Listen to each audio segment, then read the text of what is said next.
Pendant presque tout le XXe siècle, une maison, c'était simple. Ça coûtait environ 3 années de salaire. Une vie de travail, un objectif clair, et le rêve devenait réalité. Aujourd'hui, ce rêve s'est évaporé.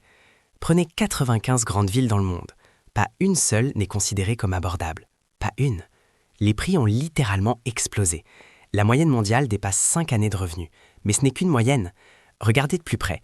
À Hong Kong, c'est 14 ans de revenus, 13 à Sydney, plus de 9 à Vancouver ou Los Angeles.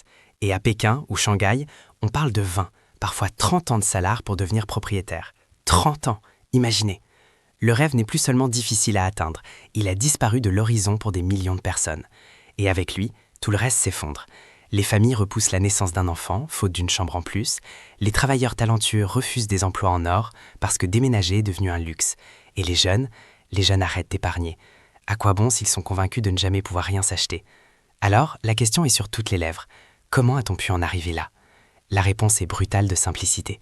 Le logement n'est plus un toit, c'est un produit financier.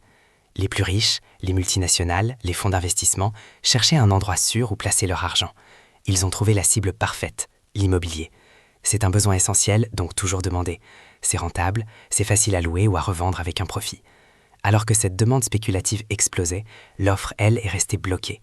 On a créé une pénurie artificielle. Entre des règles d'urbanisme rigides, des limites de hauteur absurdes, des permis de construire qui prennent des années et des restrictions de toutes sortes, on a étranglé la construction. Pendant ce temps, un autre drame se jouait. Les salaires ont stagné. Autrefois, un seul bon revenu suffisait pour acheter une maison et faire vivre une famille. Aujourd'hui, même avec 2 salaires, pour beaucoup, l'équation est impossible. Et les banques, elles ont jeté de l'huile sur le feu. Plus de prêts, donc des acheteurs avec plus d'argent, donc des vendeurs qui augmentent leurs prix, ce qui force les banques à prêter encore plus. Un cercle vicieux. La pandémie n'a fait qu'aggraver la situation.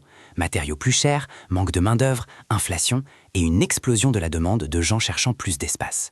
Le résultat, une société fracturée. Dans des villes comme New York ou Sydney, les locataires consacrent plus de 30% de leurs revenus juste pour avoir un toit au-dessus de leur tête. Les jeunes qui réussissent à acheter le font avec 10 ans de retard sur leurs parents. Et le plus tragique, les travailleurs essentiels, ceux qui font battre le cœur de nos villes, les infirmiers, les professeurs, les serveurs, sont chassés vers des périphéries toujours plus lointaines. Ils ne peuvent plus vivre dans les villes qu'ils font fonctionner. Pendant ce temps, les propriétaires s'enrichissent en dormant. Leur bien prend de la valeur, non pas parce qu'ils l'ont amélioré, mais simplement parce que la rareté a été organisée. Pour ceux qui tentent l'aventure aujourd'hui, acheter, c'est accepter une dette colossale et vivre avec une épée de Damoclès au-dessus de la tête, la peur qu'une crise économique fasse tout s'écrouler. Mais face à ce constat sombre, des lueurs d'espoir apparaissent. Certains pays commencent à se rebeller. En Nouvelle-Zélande, on oblige les villes à planifier assez de terrain pour 30 ans de construction, pour casser la spéculation.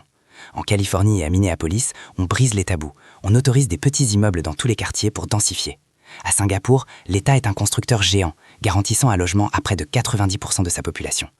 Au Pays de Galles ou à Hong Kong, on taxe lourdement les résidences secondaires. Aux Pays-Bas, on interdit carrément aux investisseurs d'acheter dans certains quartiers. Et aux États-Unis, on envisage même une loi pour empêcher les fonds spéculatifs de racheter des maisons individuelles. Ces mesures suffiront-elles? Tant que des flots d'argent continueront de voir l'immobilier comme un casino, tant que construire restera un parcours du combattant, et tant que les salaires ne suivront pas, les prix resteront inaccessibles. Car ce que nous vivons n'est pas seulement une crise du logement, c'est un système qui a transformé un besoin fondamental en un jeu pour ultra-riches. Et si rien ne change radicalement, être propriétaire ne sera plus un rêve, mais un privilège réservé à une minorité.